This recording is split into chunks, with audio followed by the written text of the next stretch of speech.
William B.J. Lawson is a lifelong Republican and a 15-year resident of the 4th District. He and his wife, JoLynn, may I introduce JoLynn. JoLynn, stand up and let the crowd see you. JoLynn Lawson. He and his wife have 3 children. He holds both engineering and medical degrees from Duke University. And following a surgical residency at Duke, he started a healthcare software company in 2001. Sold the company in 2006 and continues to be active in the local entrepreneurial community as a consultant and angel investor. His congressional campaign is focused on growing businesses and jobs and the need to reduce the size of the federal government. Thank you, Laney, and thank you all for the opportunity to be here. I bet many of you are wondering why we're having this debate. Well, more specifically, why is it that there are 2 people competing for the honor of going up against our 22-year incumbent here in District 4 this year? It's a really good question.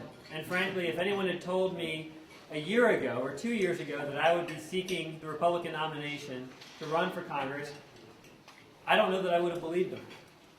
But as a father, as a husband, and, well, father of 3 children, it gets to the point as my kids get older and they start asking me questions about the world works, about how the world works, and I can't give them good answers, it's becoming increasingly clear that politics is way too important to leave to the politicians.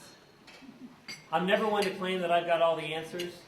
I don't know that I can necessarily make everyone happy with every answer I'm going to give, but I do honestly believe that in many ways, our federal government is completely out of control. And this is a sense that I think many in the district, many in our nation share. And when you look at what the status quo is bringing us, when you look at what our federal government is doing to our economy, to our currency, to the good, hard-working men and women of the 4th District and of our nation, there comes a time when people have to stand up and say, you know what, it's important that we stand for something. It's important that we stand for freedom. It's important that we stand for the rule of law. It's important that we stand on principle.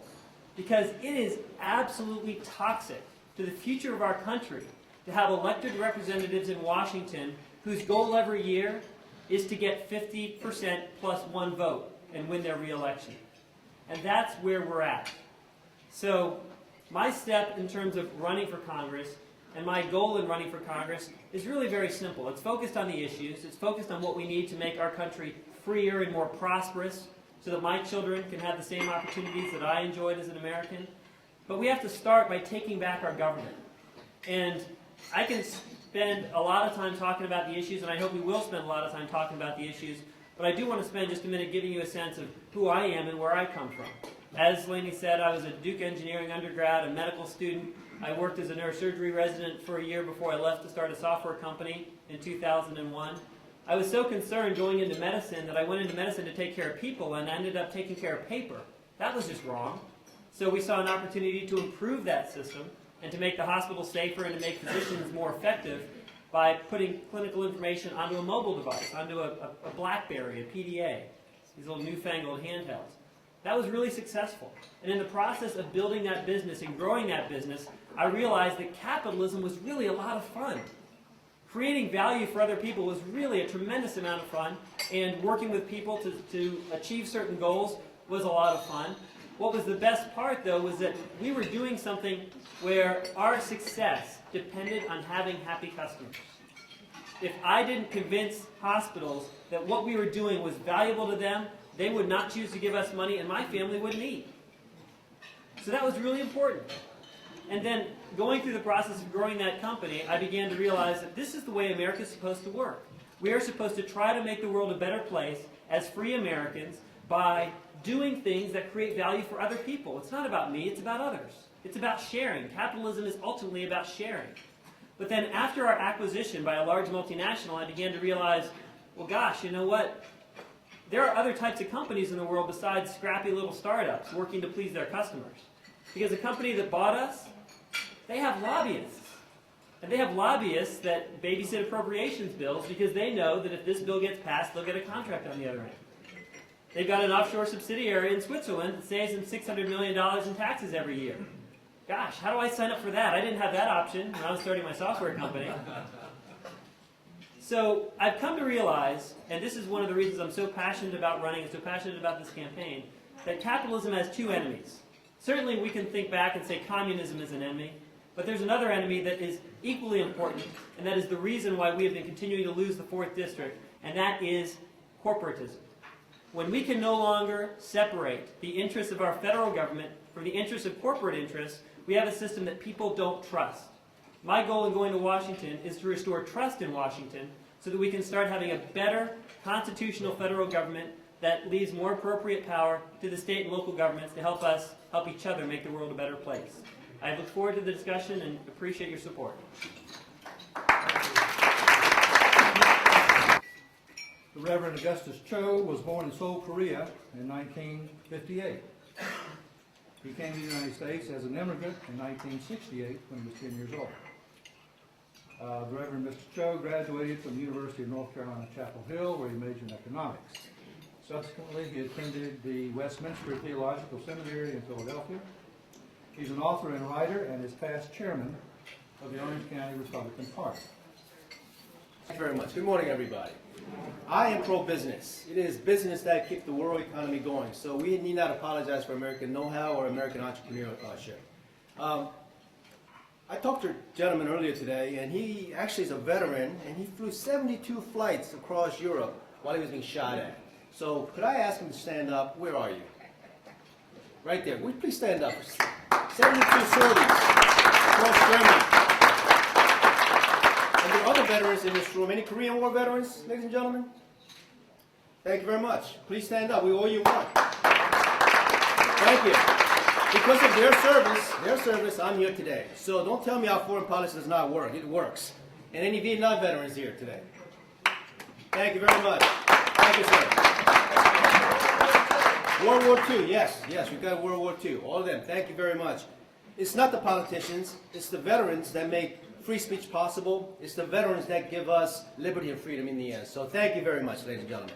I'm running on three things because of time consideration.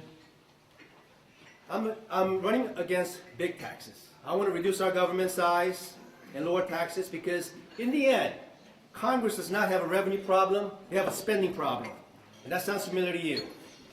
They know how to collect money, they know how to spend money, that's about it. So what we need to do is allow the President of the United States the line item veto, so he can actually take those things out. And also we need to cut earmarks from bills, because they are hidden in, they're slipped in without any kind of debate or anything like that. That's not what we want, and you wonder why we have all these pork. That's why. So we need to allow the President to have his line item veto, and we need to eliminate earmarks. And we need to also make Bush cuts permanent, so that we can keep our economy going. And I also oppose death taxes. We need to eliminate death taxes because we've been taxed enough. And the last thing we need as we die is another taxes. Because we need to at least be allowed to die with dignity. And finally, we need to either lower or if not, then maintain the present level capital gains. So I'm running as a Republican, not as a rhino, but as a Republican to reduce taxes and reduce government. Second point that I'm running is against immigration. Now, when we talk about immigration, let me put it right out to you for consideration. I am pro-immigration, but I'm for lawful immigration.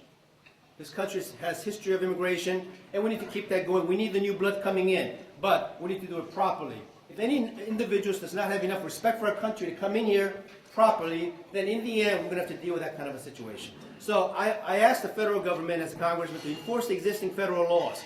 Because you know what? Our federal law is sufficient. It does work. But we have to have the backbones to back it up. Second thing is we need to eliminate visa lottery. We're the only country that I know who actually gives a lottery. 50,000 people can be randomly chosen based on luck. Whether we need them or not, whether they're terrorists or not, it doesn't really matter. Third thing is we need to enforce immigration through attrition. People will leave this nation if they're not given certain free benefits. And finally, I'm running on national security. Ladies and gentlemen, we are in a time of status where Islamic terrorism and extremism is real. This is not a game. They have declared war on us. And we don't have any other options at this point. So what we need to do is we need to take this threat seriously. I've been alive for 50 years, and this is one time where it really is scary. Because we're fighting against individuals that cross borders, that cross race, that transcend religion. And their agenda is very clear. And that is to turn the world into Islamic State. And we have three choices. One, fight it, accept it, or become their slave. And to me, the last two are not an option as an American. So, okay, thank you very much. I will save my 1 minute for the debate. Thank you. Oh, no, you have 1 more minute. That's fine.